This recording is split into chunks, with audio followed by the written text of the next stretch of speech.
Selamat datang dalam perjalanan penemuan yang berpotensi mengubah pemahaman kita tentang cinta dan perhatian. Dalam video ini, kami akan mengungkapkan rahasia yang selama ini tersembunyi, serta menantang anggapan konvensional bahwa keterikatan selalu identik dengan cinta dan perhatian.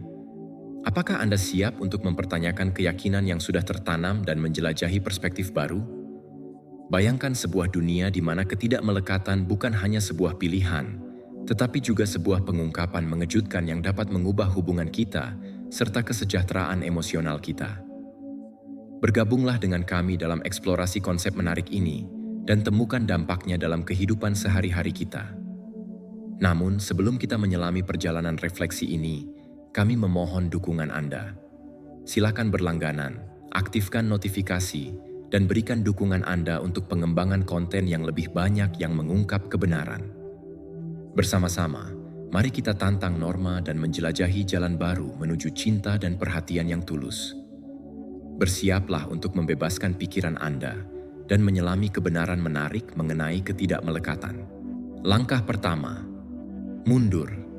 Mengambil jeda merupakan sebuah keheningan strategis di tengah dunia yang sibuk ini, di mana kita sering terjebak dalam lingkungan bising, baik secara eksternal maupun internal. Keterbatasan kehidupan modern dengan tuntutan yang konstan dan gangguan yang luar biasa dapat membuat kita kehilangan koneksi dengan diri kita sendiri. Dalam konteks ini, Stoicisme menawarkan langkah pertama. Mundur, sebuah penarikan strategis untuk mendapatkan kejelasan dan perspektif. Bayangkan proses ini sebagai menjauh dari kebisingan untuk menemukan tempat yang tenang. Seneca, seorang filsuf stoik yang terkemuka, mendorong kita untuk kembali kepada diri kita sendiri. Dalam karyanya, ia menekankan pentingnya menemukan momen ketenangan dan refleksi di tengah kekacauan sehari-hari.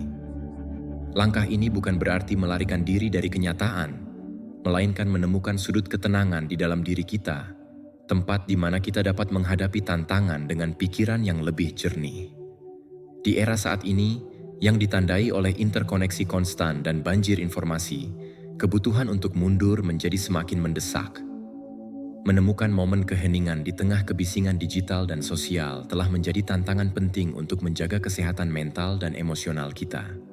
Jeda mental, jauh dari sekadar penghamburan waktu, muncul sebagai alat penting untuk membuat keputusan yang terinformasi dan mempertahankan kejelasan di tengah gejolak. Metafora menjauh dari lingkungan yang bising menjadi hidup ketika kita mempertimbangkan bombardir informasi dan rangsangan yang konstan dalam masyarakat modern. Dalam konteks ini, mundur bukan hanya menjadi pilihan, tetapi menjadi kebutuhan untuk menghindari kejenuhan dan mempertahankan konsistensi internal. Seolah-olah di tengah badai dunia luar, kita mencari perlindungan dalam kekuatan interior kita sendiri, mencari ketenangan di mata badai. Seneca mengingatkan kita bahwa dalam pencarian ketenangan internal, perjalanan terpendek adalah yang membawa kita kembali kepada diri kita sendiri. Menemukan momen keheningan dan refleksi tidak berarti melarikan diri, tetapi kembali kepada esensi kita, kepada sifat sejati kita. Langkah ini memungkinkan kita untuk menyambung kembali dengan prioritas, nilai, dan tujuan kita, menciptakan fondasi yang kokoh dari mana kita dapat menghadapi kompleksitas hidup. Dalam masyarakat yang menghargai kecepatan dan multitasking, gagasan mengenai jeda mental mungkin tampak kontraproduktif. Namun, para stoik mengajarkan kita bahwa justru dalam momen-momen hening, inilah kita menemukan kekuatan untuk menghadapi tantangan eksternal dengan efektif. Ketenangan internal bukan hanya perlindungan pribadi, tetapi juga sumber ketahanan dan kejelasan di tengah gejolak dunia. Dengan menerapkan langkah mundur ini dalam hidup kita menumbuhkan jeda mental yang memungkinkan kita untuk mengamati emosi dan pikiran kita dari jarak jauh. Jarak ini tidak hanya mendorong kesadaran diri, tetapi juga memberi kita kemampuan untuk merespons daripada bereaksi secara impulsif terhadap situasi kehidupan. Dalam keheningan langkah mundur ini, kita menemukan kebebasan untuk memilih respons kita, alih-alih terseret oleh arus keadaan yang mengguncang. Singkatnya, langkah pertama dari stoicisme mengundang kita untuk menjauh sejenak dari kebisingan eksternal dan sebaliknya meresap ke dalam keheningan internal. Proses ini bukan hanya strategi untuk menjaga kewarasan dalam dunia yang kacau, tetapi juga jalan menuju otentisitas dan kekuatan emosional.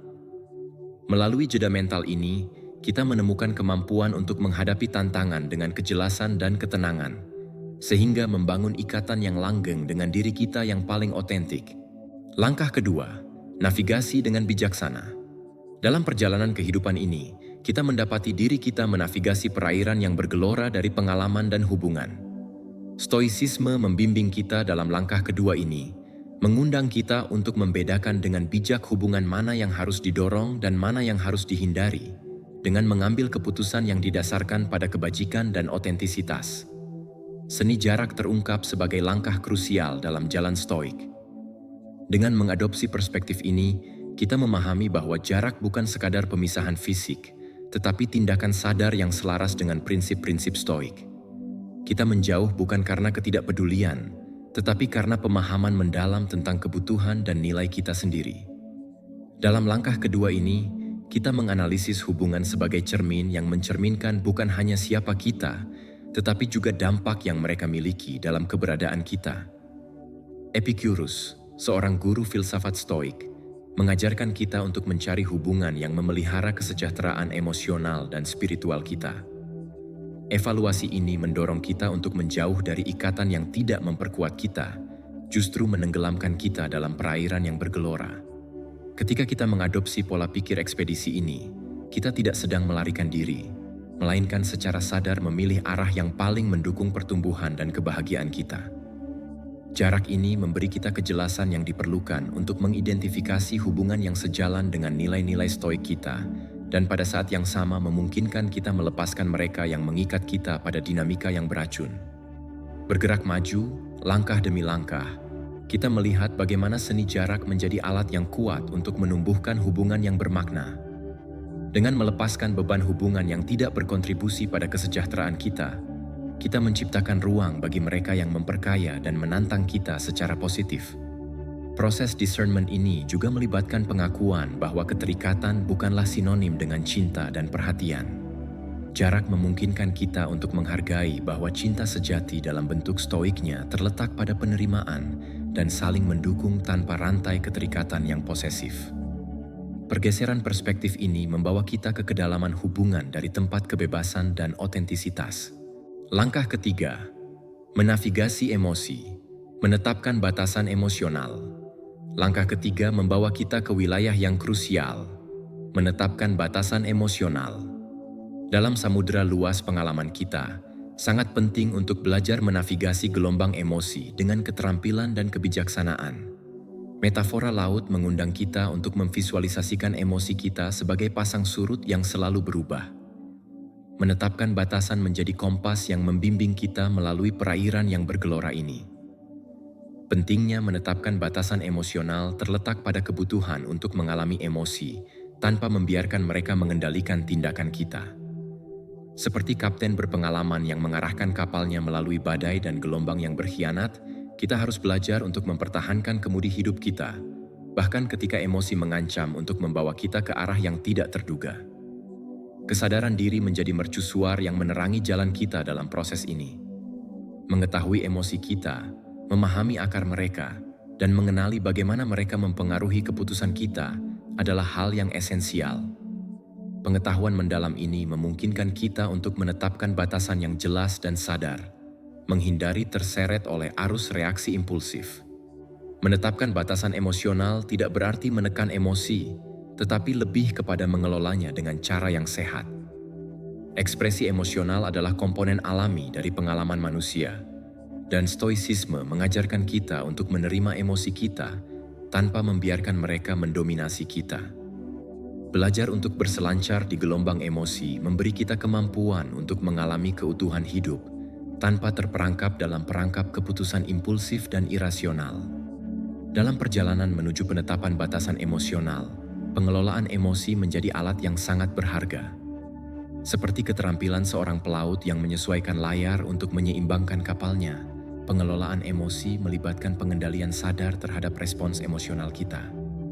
Praktik kesabaran, toleransi, dan penerimaan menjadi elemen kunci untuk menjaga keseimbangan di tengah badai emosional. Filsafat stoik mendorong kita untuk mempertimbangkan emosi kita sebagai penumpang, memberikan perspektif yang memungkinkan kita untuk berpisah dari intensitas sesaat dan mengadopsi pandangan yang lebih luas. Menetapkan batasan emosional tidak berarti memutuskan hubungan secara emosional, tetapi belajar untuk berenang di perairan emosional dengan keterampilan, ketahanan, dan kebijaksanaan.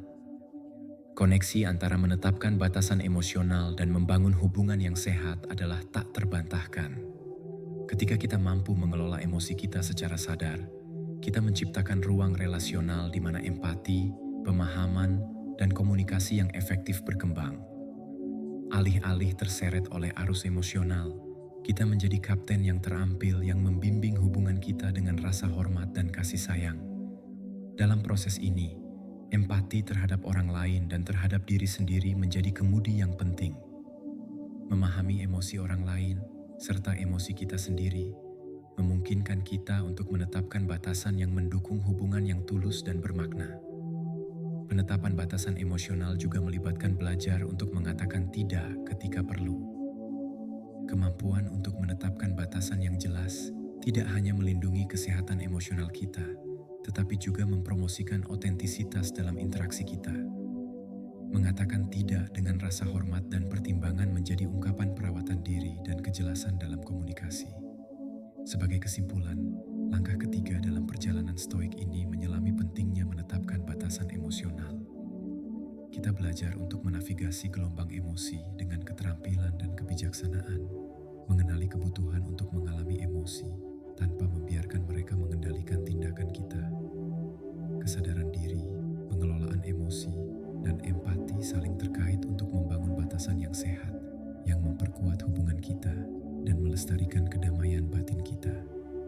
Dalam perjalanan refleksi dan pertumbuhan ini, penetapan batasan emosional muncul sebagai pelajaran mendasar untuk hidup dengan penuh dan sadar.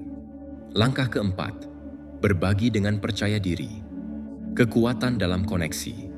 Dalam perjalanan penemuan diri ini, kita mencapai langkah keempat, tahap krusial yang mengundang kita untuk menjelajahi kekuatan koneksi. Dalam samudera luas pengalaman ini, pentingnya menjalin percakapan dengan seseorang yang terpercaya muncul sebagai mercusuar cahaya di tengah perairan emosional. Filsafat Stoik, dengan pendekatannya terhadap ketahanan dan pentingnya koneksi manusia, membimbing kita dalam perjalanan ini. Dengan resonansi kebijaksanaan Stoik, kita memahami bahwa berbagi dengan seseorang yang terpercaya melampaui sekadar pelarian emosional. Dalam seni koneksi, kita menemukan ruang di mana pengalaman dan emosi kita dapat dipahami dan divalidasi. Dengan membuka diri kepada kerentanan dengan seseorang yang kita percayai, kita menciptakan jembatan yang menghubungkan pengalaman individu kita dalam konteks yang lebih luas dari komunitas manusia. Praktik stoik ketahanan terwujud dalam kemampuan kita untuk menghadapi dan berbagi perjuangan kita dengan orang lain. Ini bukan hanya tentang mencari penghiburan, tetapi juga memperkuat ketahanan kita saat menghadapi tantangan bersama mereka yang kita hargai. Koneksi menjadi tindakan keberanian yang menegaskan kekuatan interior kita ketika kita membuka diri kepada kemungkinan untuk dipahami dan didukung. Dalam perjalanan koneksi ini, penting untuk menekankan bahwa praktik ketidakmelekatan sesuai dengan prinsip stoik tidak berarti memutuskan hubungan, tetapi menjaga mereka dalam keseimbangan yang sehat. Koneksi yang dalam tidak terganggu oleh filsafat ketidakmelekatan, melainkan diperkaya dengan memahami bahwa hubungan kita tidak boleh menjadi sumber ketergantungan emosional. Koneksi yang berbasis pada ketidakmelekatan memungkinkan kita untuk menghargai orang lain apa adanya, tanpa membebani mereka dengan harapan dan kebutuhan emosional kita. Dengan membebaskan hubungan dari beban keterikatan yang posesif, kita memungkinkan mereka untuk berkembang dengan cara yang lebih otentik dan bermakna. Perspektif stoik ini mengundang kita untuk menghargai koneksi berdasarkan kualitas dan kedalaman, alih-alih bergantung pada mereka untuk stabilitas emosional kita. Percakapan dengan seseorang yang terpercaya menjadi tindakan kehadiran dan dukungan timbal balik. Dengan berbagi pengalaman kita dan mendengarkan orang lain, kita menciptakan ruang di mana pemahaman dan empati berkembang. Koneksi yang otentik melampaui batasan-batasan dangkal dan menyelami kekayaan pengalaman manusia yang dibagikan. Pentingnya menjalin percakapan yang bermakna, ini tercermin dalam pembangunan jaringan sosial yang kuat dan penuh kasih. Koneksi dalam bentuknya yang paling murni mengingatkan kita bahwa kita tidak sendirian dalam pengalaman kita dan bahwa perjuangan kita dibagi oleh banyak orang. Dengan membuka diri kepada koneksi, kita berkontribusi pada penciptaan jaringan dukungan yang memperkaya kehidupan kita dan mereka yang kita bagi perjalanan ini. Dalam praktik stoik koneksi ini, kita juga menemukan pengingat berharga tentang ketidakpastian hidup. Dengan mengenali transitoritas pengalaman dan hubungan kita belajar untuk menghargai setiap momen koneksi dengan lebih intens dan penuh rasa syukur. Koneksi dalam esensi stoiknya menjadi perayaan kehidupan dan kemanusiaan dalam segala kompleksitasnya. Sebagai kesimpulan, langkah keempat ini membenamkan kita dalam kekayaan koneksi manusia. Dengan menjalin percakapan yang bermakna dengan orang-orang yang terpercaya, kita tidak hanya menemukan dukungan emosional, tetapi juga memperkuat ketahanan kita dan berkontribusi pada pembangunan komunitas yang lebih memahami. Koneksi, dilihat dari perspektif stoik, menjadi mercusuar yang menerangi jalan kita, mengingatkan kita akan pentingnya berbagi pengalaman dan belajar dari orang lain dalam perjalanan luar biasa yang disebut kehidupan. Langkah kelima, pemulihan waktu dan perhatian. Dalam perjalanan reflektif ini, kita melangkah ke langkah kelima yang fundamental dalam filosofi stoik. Pemulihan waktu dan perhatian. Menyelami topik ini mengundang kita untuk mengeksplorasi pentingnya secara sengaja memilih di mana kita memfokuskan energi kita, terutama dalam dunia digital dan media sosial. Menutup tirai gangguan menjadi sebuah metafora yang kuat, tindakan sadar untuk menemukan lingkungan damai yang kondusif untuk refleksi. Era digital menghadirkan lautan informasi dan gangguan, dan filosofi stoik memberi kita kompas untuk menavigasi perairan ini. Memfokuskan perhatian kita secara sengaja menjadi sangat penting dalam dunia di mana paparan berlebihan terhadap rangsangan eksternal dapat menyimpangkan kita dari jalan kejelasan dan pengetahuan diri. Bayangkan sejenak menutup tirai media sosial dan notifikasi yang konstan. Tindakan ini melambangkan pengunduran diri yang sadar dari gejolak digital, menciptakan ruang di mana kita dapat menyelaraskan perhatian kita dengan apa yang benar-benar penting. Pemulihan waktu dan perhatian melibatkan pengambilan kendali atas hidup digital kita, memilih di mana dan bagaimana kita menginvestasikan energi kita dalam lanskap virtual yang luas ini. Filosofi stoik mengingatkan kita akan pentingnya menahan godaan gangguan yang konstan. Dengan menutup tirai digital, kita memberi diri kita kebebasan untuk merenung, belajar, dan tumbuh secara signifikan. Langkah ini mengundang kita untuk memilih dengan bijak sumber informasi dan hiburan, menghindari paparan berlebihan yang dapat mengaburkan pandangan kita dan menguras perhatian kita dalam dunia yang jenuh dengan notifikasi, like, dan komentar. Menutup tirai juga melibatkan pilihan berani untuk memutuskan hubungan dari arus informasi yang konstan. Memutuskan hubungan dari informasi memungkinkan kita untuk menyelami ruang ketenangan di mana refleksi dapat berkembang. Filsafat stoik mendukung penarikan sadar ini bukan sebagai pelarian, tetapi sebagai tindakan perlawanan yang memungkinkan kita untuk mengambil kembali kendali atas waktu dan perhatian kita. Dengan memulihkan waktu dan perhatian, kita juga membudayakan lingkungan internal yang lebih damai. Refleksi mendalam membutuhkan ruang mental yang bersih, bebas dari gangguan konstan dari kebisingan digital. Menutup tirai melambangkan penciptaan tempat suci internal di mana kita dapat menjelajahi ide, nilai, dan tujuan kita tanpa gangguan dari dunia luar. Langkah kelima ini mendorong kita untuk mempertimbangkan kembali hubungan kita dengan media sosial dan teknologi. Bagaimana kita dapat menggunakan alat-alat ini secara sadar dan bermanfaat, alih-alih menjadi budak dari rangsangan yang konstan? Filsafat stoik mengusulkan bahwa dengan menutup tirai digital, kita mengambil alih interaksi online kita, mengubahnya menjadi pengalaman yang memperkaya daripada menghabiskan kita. Penting untuk diakui bahwa tindakan menutup tirai ini tidak berarti isolasi, melainkan pendekatan yang disengaja. Dengan memilih secara hati-hati di mana kita berpartisipasi secara online, kita membangun kehadiran digital yang mencerminkan otentisitas dan nilai-nilai kita. Langkah ini membawa kita pada otentisitas, dan otentisitas mendekatkan kita pada kebenaran stoik untuk hidup selaras dengan sifat dan tujuan kita. Pemulihan waktu dan perhatian melalui tindakan menutup tirai digital juga membawa kita pada penghargaan terhadap hal-hal kecil. Dengan membebaskan diri dari kebutuhan konstan akan validasi dan perbandingan online, kita dapat mengarahkan perhatian kita pada pengalaman sehari-hari yang benar-benar memperkaya hidup kita. Filsafat Stoik membimbing kita menuju penghargaan yang lebih dalam terhadap setiap momen, menjauh dari gejolak dangkal era digital. Sebagai kesimpulan, langkah kelima dari Stoicisme, pemulihan waktu dan perhatian, menjadi undangan untuk menutup tirai digital, memilih secara sadar di mana kita mengarahkan energi kita dalam dunia yang jenuh dengan gangguan.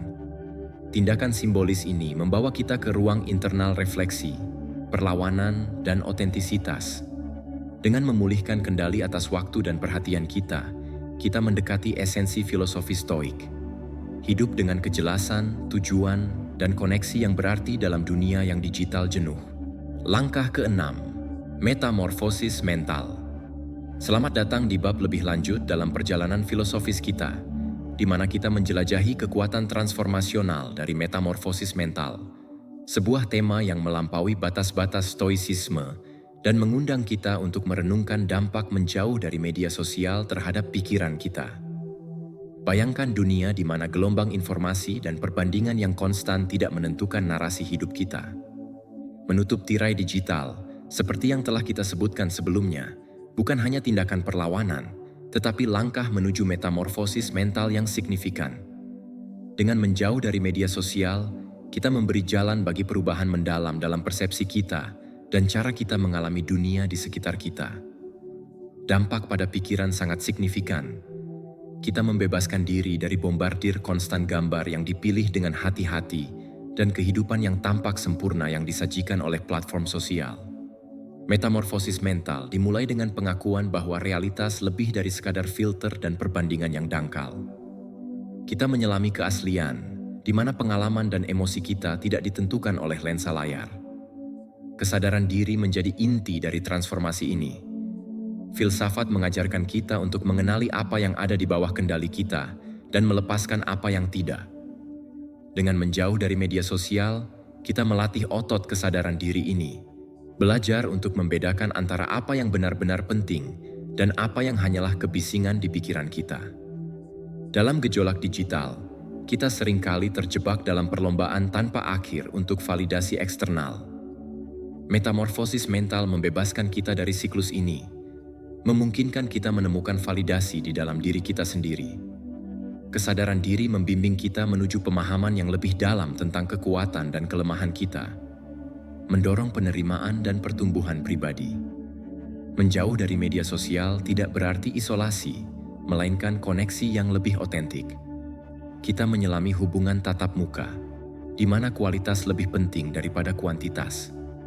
Metamorfosis mental membawa kita untuk menyadari bahwa koneksi manusia sejati tidak ditemukan dalam like dan komentar, tetapi dalam percakapan yang bermakna dan dukungan timbal balik. Dalam proses ini, kita membudayakan pikiran yang tangguh. Filsafat Stoik mengajarkan kita untuk memeluk tantangan sebagai peluang untuk pertumbuhan. Dengan menjauh dari gangguan digital, kita menghadapi diri kita sendiri dengan lebih langsung, membangun kekuatan mental yang memungkinkan kita menghadapi kesulitan dengan ketenangan dan kejelasan. Metamorfosis mental juga membawa kita untuk menjelajahi tujuan dan makna dalam hidup. Jauh dari tekanan konstan untuk membandingkan diri dengan orang lain, kita menyelami pencarian interior tentang apa yang benar-benar memberi kita kepuasan dan makna. Kesadaran diri menjadi mercusuar yang membimbing kita dalam perjalanan penemuan pribadi ini. Seiring kita maju dalam metamorfosis ini, kita menemukan penghargaan yang lebih besar terhadap waktu. Dengan membebaskan diri dari perangkap scrolling konstan di media sosial, kita mendapatkan momen-momen berharga yang dapat kita curahkan untuk aktivitas yang bermakna dan hubungan yang otentik. Kesadaran penuh menjadi hadiah yang kita berikan kepada diri kita sendiri, memungkinkan kita untuk menikmati setiap pengalaman dengan intensitas yang diperbarui. Metamorfosis mental yang dipicu oleh kesadaran diri membawa kita pada praktik ketidakmelekatan Stoik. Kita mengakui bahwa kebebasan sejati tidak terletak pada akumulasi like atau pengikut, melainkan pada kemampuan untuk melepaskan ekspektasi eksternal dan hidup selaras dengan prinsip dan nilai terdalam kita. Sebagai kesimpulan, metamorfosis mental adalah perjalanan kesadaran diri, ketahanan, dan otentisitas dalam konteks media sosial dan era digital. Dengan menutup tirai digital, kita memberi jalan bagi transformasi mendalam dalam cara kita mengalami kehidupan. Pikiran kita dibebaskan dari belenggu perbandingan konstan, memeluk koneksi yang lebih otentik dengan diri kita sendiri dan orang lain. Proses ini, yang berakar pada prinsip stoik, mengundang kita untuk hidup dengan kejelasan, tujuan, dan makna dalam dunia yang digital jenuh. Langkah ketujuh, peluang untuk terputus. Waktu untuk menjauh. Tantangan untuk terputus dari gejolak digital muncul sebagai perjalanan berani menuju ketenangan dalam lingkungan yang hiperterhubung. Filsafat Stoik mengundang kita untuk merenungkan bagaimana pemutusan ini bukan hanya jeda sesaat, tetapi kesempatan untuk menemukan kembali ketenangan di tengah kekacauan digital. Membandingkan pemutusan ini dengan melompat dari kereta yang sedang melaju, dapat menggambarkan dengan jelas intensitas perubahan. Seperti melompat dari kereta yang bergerak, memutuskan hubungan bisa menjadi tantangan dan penuh ketidakpastian. Namun, dalam keheningan setelah lompatan, kita menemukan kejelasan, membebaskan diri dari kehidupan digital yang berputar-putar, dan memungkinkan kita untuk menghargai keheningan dan kedamaian batin.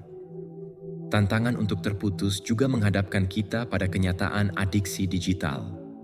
Media sosial dan banjir informasi yang konstan telah menanamkan akarnya dalam kehidupan sehari-hari kita.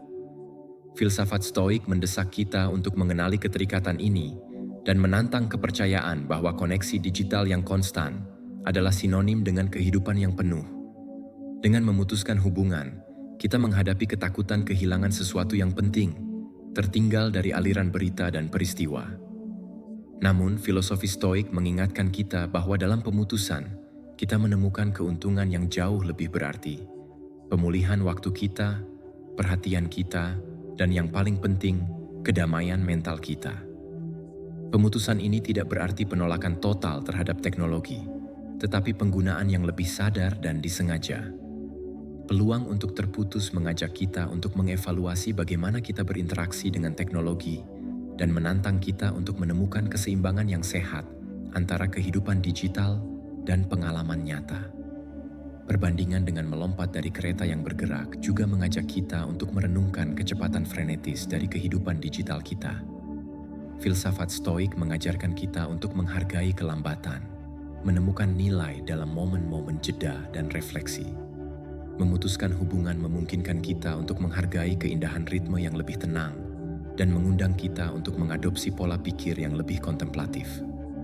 Dalam proses ini, kita menemukan kesempatan untuk terhubung kembali dengan diri kita sendiri dan dunia di sekitar kita.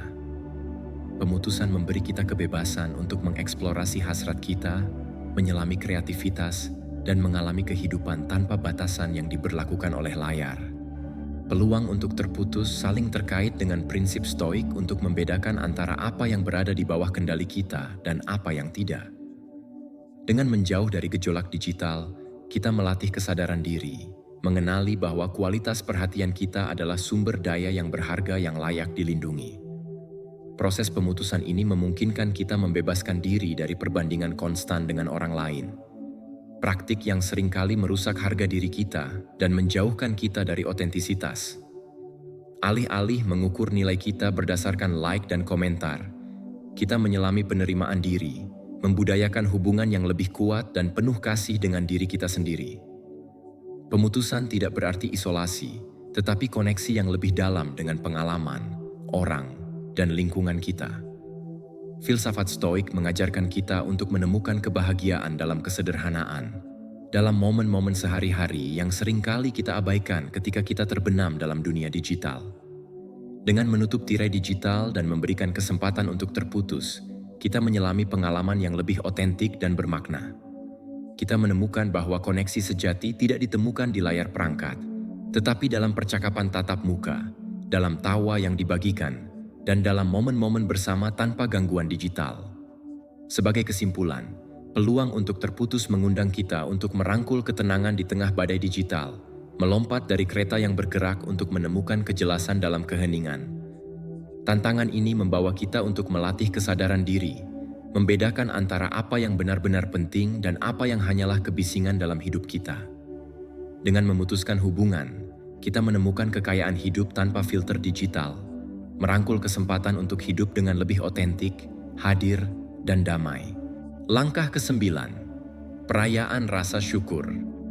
Dalam lanskap luas filsafat Stoik, kita sekarang menjelajahi permata esensial, perayaan rasa syukur. Di jantung Stoicisme, rasa syukur muncul sebagai pilar fundamental, pengingat kuat untuk mengembangkan pandangan yang dekat dan menghargai apa yang kita miliki di saat ini. Rasa syukur, dari perspektif Stoik, bukan sekadar perasaan sementara, tetapi sikap konstan terhadap kehidupan. Dalam dunia yang didorong oleh pencarian konstan untuk lebih banyak, filosofi Stoik mengundang kita untuk mundur dan merenungkan kekayaan pengalaman kita saat ini.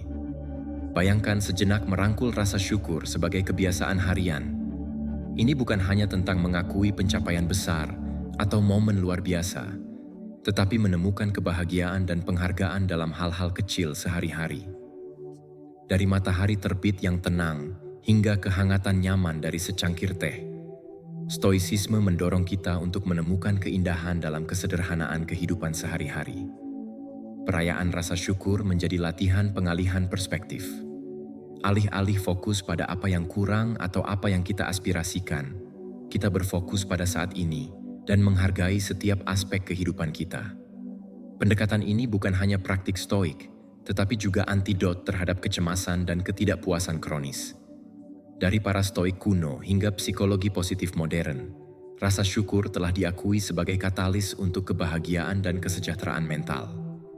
Mengembangkan rasa syukur membantu kita mengenali dan menghargai berkah yang sering kita anggap remeh. Ini adalah pengingat bahwa bahkan di tengah tantangan, ada alasan untuk menemukan kebahagiaan dan kepuasan.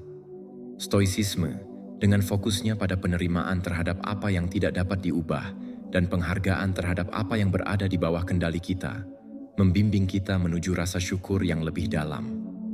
Merayakan rasa syukur dalam Stoicisme tidak hanya melibatkan mencantumkan hal-hal yang kita syukuri, tetapi juga hidup dengan penghargaan yang mendalam terhadap realitas apa adanya.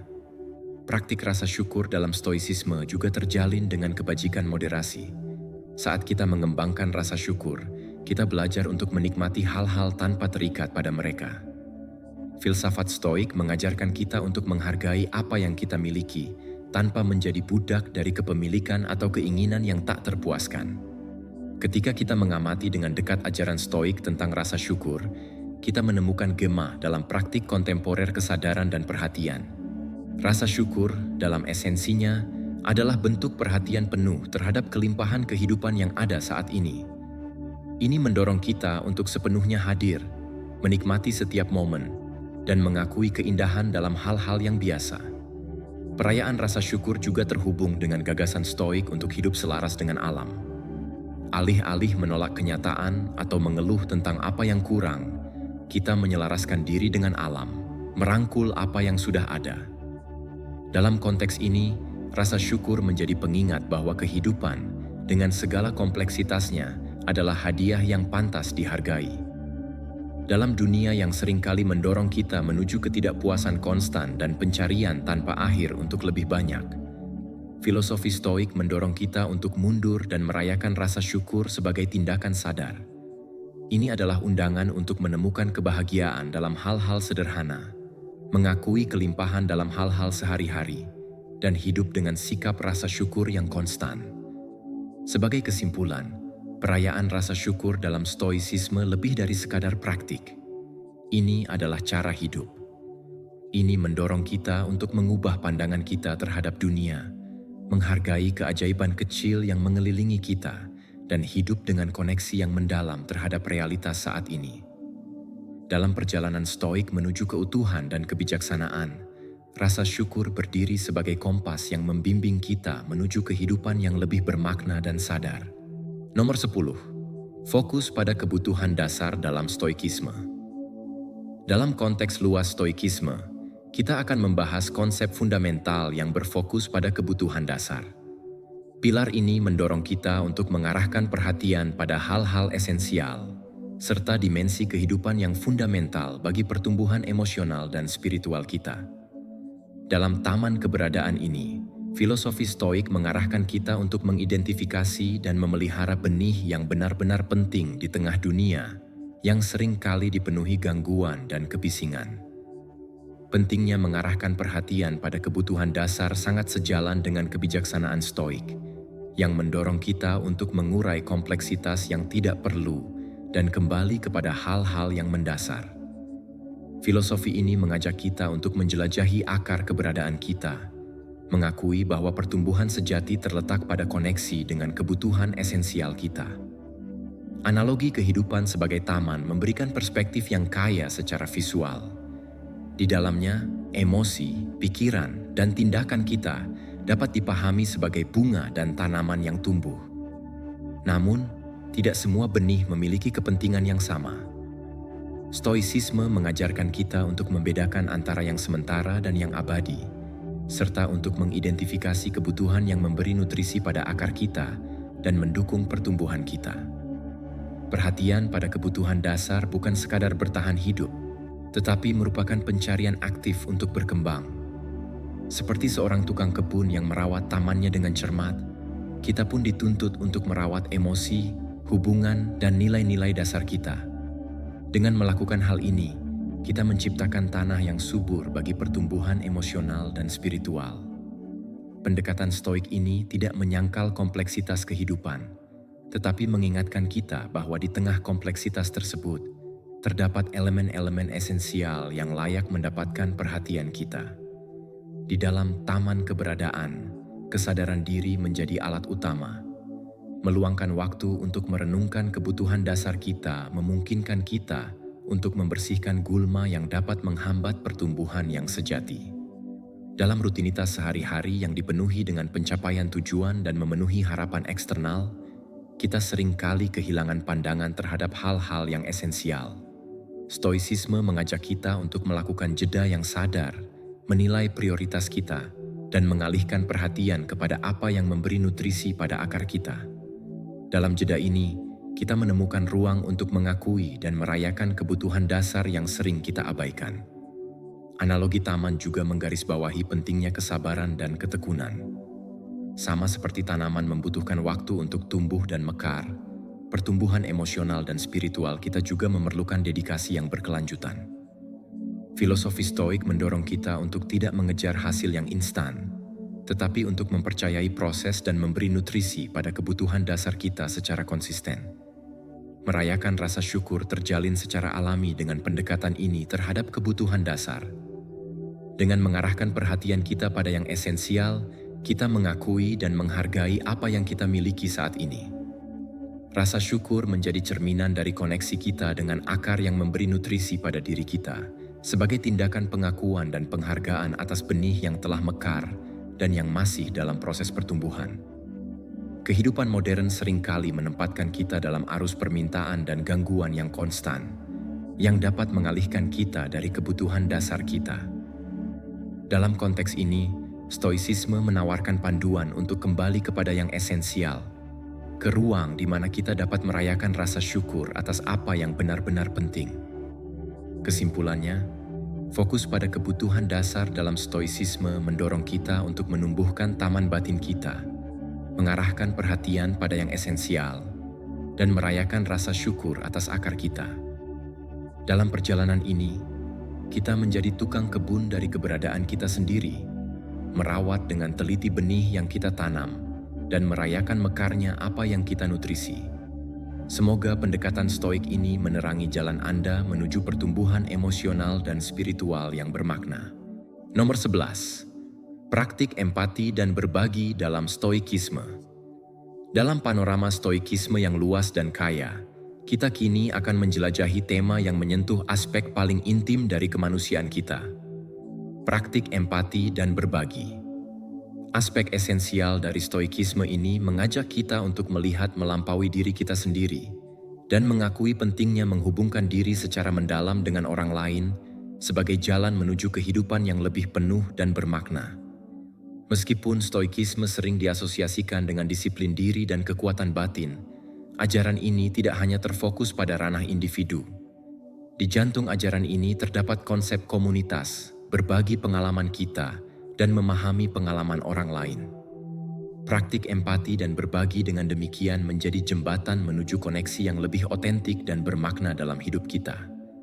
Empati, sebagai tindakan menempatkan diri di posisi orang lain, merupakan alat yang ditekankan oleh stoicisme sebagai esensial dalam seni hidup dengan baik. Dengan memahami emosi dan pengalaman orang lain, kita tidak hanya memperluas perspektif kita, tetapi juga memperkuat ikatan yang menyatukan kita sebagai manusia. Koneksi mendalam ini memungkinkan kita untuk membangun hubungan yang lebih kaya dan bermakna, melampaui interaksi dangkal sehari-hari. Berbagi di sisi lain, lebih dari sekadar mengkomunikasikan informasi. Ini adalah tindakan keterbukaan dan kerentanan, sebuah jembatan yang menghubungkan jiwa dan pengalaman kita yang dibagikan.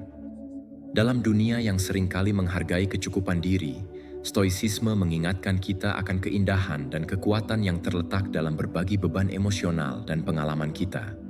Dalam praktik empati dan berbagi, kita menemukan pengingat akan kemanusiaan yang sama. Kita semua menghadapi perjuangan, perayaan, serta momen kesedihan dan kebahagiaan.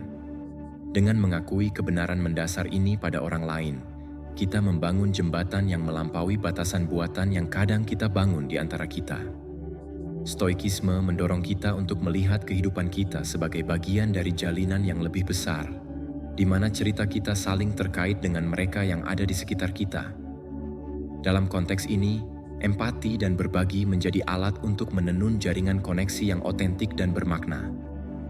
Dengan membuka diri pada pengalaman orang lain, kita berkontribusi pada penciptaan komunitas yang lebih kuat dan saling mendukung. Tindakan berbagi pengalaman, kebahagiaan, dan tantangan kita juga membawa kita untuk mengakui keindahan dalam kerentanan. Filosofi Stoik mengajarkan kita bahwa menjadi kuat tidak berarti menyembunyikan kelemahan kita, tetapi merangkul dan membagikannya dengan keberanian.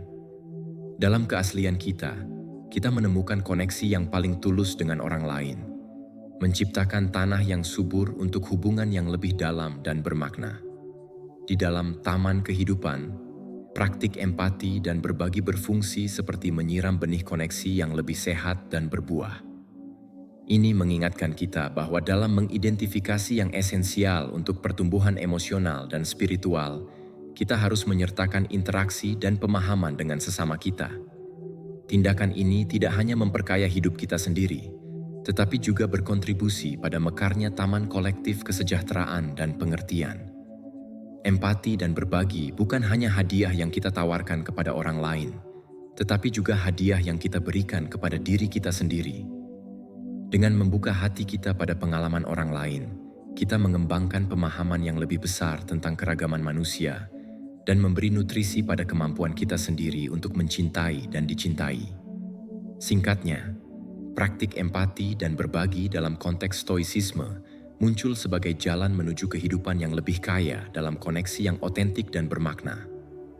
Dengan mengakui pentingnya terhubung dengan orang lain, kita membangun jembatan yang melampaui batasan egoisme dan membawa kita pada pemahaman yang lebih dalam tentang kemanusiaan yang sama.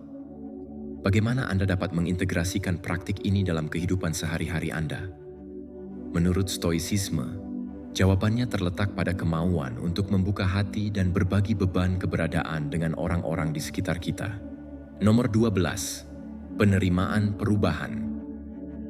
Penerimaan perubahan merupakan inti ajaran Stoik yang mempromosikan fleksibilitas dan kesediaan untuk merangkul perubahan, serta penerimaan mendalam akan ketidakkekalan segala sesuatu dan ketidakpastian yang melekat pada dunia yang kita huni.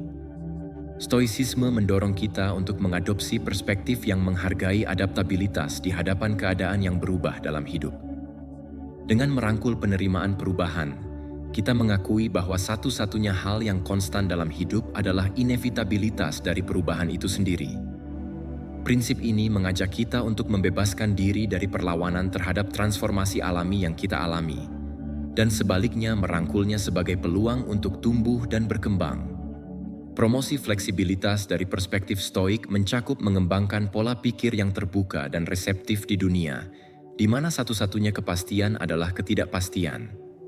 Kemampuan untuk beradaptasi menjadi aset yang tak ternilai. Para Stoik mengingatkan kita bahwa meskipun kita tidak dapat mengontrol kejadian eksternal, kita memiliki kekuatan untuk mengontrol respons kita terhadapnya. Fleksibilitas menjadi alat untuk menavigasi perairan kehidupan yang bergelora dengan anggun dan ketahanan. Kesediaan untuk berubah dalam istilah Stoik melibatkan melepaskan perlawanan terhadap apa yang tidak dapat kita kontrol. Seringkali kita melawan aliran alami kehidupan dengan berpegang pada ilusi stabilitas dan keabadian. Filosofi Stoik membimbing kita menuju pemahaman yang lebih dalam tentang penerimaan bahwa hidup adalah aliran konstan, dan bahwa kesediaan kita untuk beradaptasi menentukan kemampuan kita untuk menemukan kedamaian di tengah perubahan. Penerimaan akan ketidakkekalan segala sesuatu adalah pelajaran berharga yang ditawarkan oleh Stoicisme. Ini mengingatkan kita bahwa segala sesuatu dalam hidup adalah sementara, dari kebahagiaan yang paling intens hingga kesedihan yang paling dalam. Dengan menginternalisasi kebenaran ini, kita membebaskan pikiran kita dari belenggu keterikatan yang berlebihan dan belajar untuk menikmati momen saat ini tanpa mengikatnya dengan keputusasaan. Ketidakpastian dunia merupakan elemen kunci lain dalam penerimaan perubahan. Menurut Stoicisme, kita menghadapi masa depan yang tidak pasti, dan meskipun kita dapat merencanakan dan mempersiapkan, kita harus menerima bahwa kita tidak dapat memprediksi semua kemungkinan. Alih-alih hidup dalam kecemasan konstan tentang apa yang akan terjadi besok, para Stoik mengundang kita untuk mengembangkan kepercayaan tenang dalam kemampuan kita untuk menghadapi yang tidak diketahui dengan kebijaksanaan dan keberanian.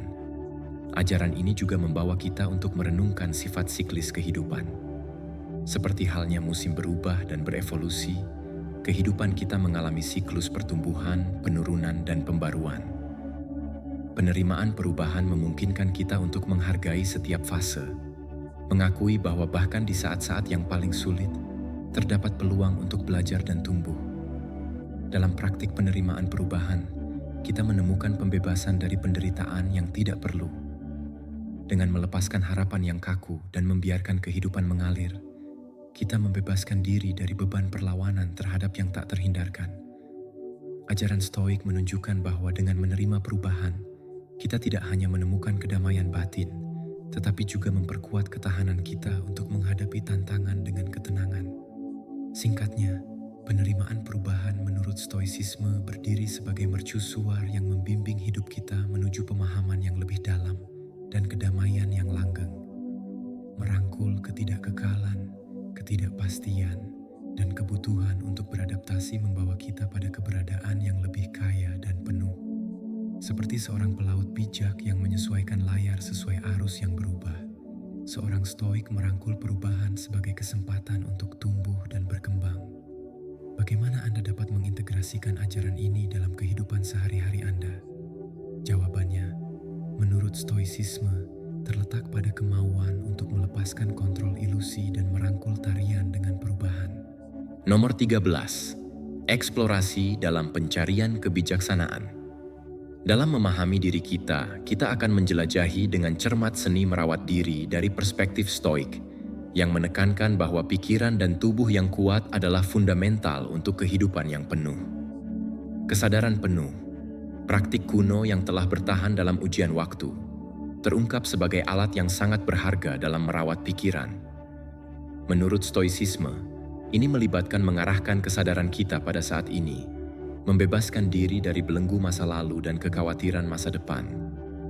Para Stoik mengajarkan kita bahwa pikiran yang jelas dan terfokus dibentuk melalui kesadaran penuh, memungkinkan kita untuk membuat keputusan yang terinformasi dan menghadapi tantangan dengan ketenangan. Refleksi diri, praktik lain yang ditekankan oleh Stoicisme, mengajak kita untuk melihat ke dalam dan memeriksa keyakinan, tindakan, dan motivasi kita. Kita mengembangkan kesadaran diri, keterampilan fundamental untuk memahami reaksi kita terhadap keadaan hidup. Latihan introspeksi ini memberi kita kesempatan untuk mengidentifikasi area perbaikan, pertumbuhan, dan yang paling penting, menghubungkan kita dengan esensi terdalam kita.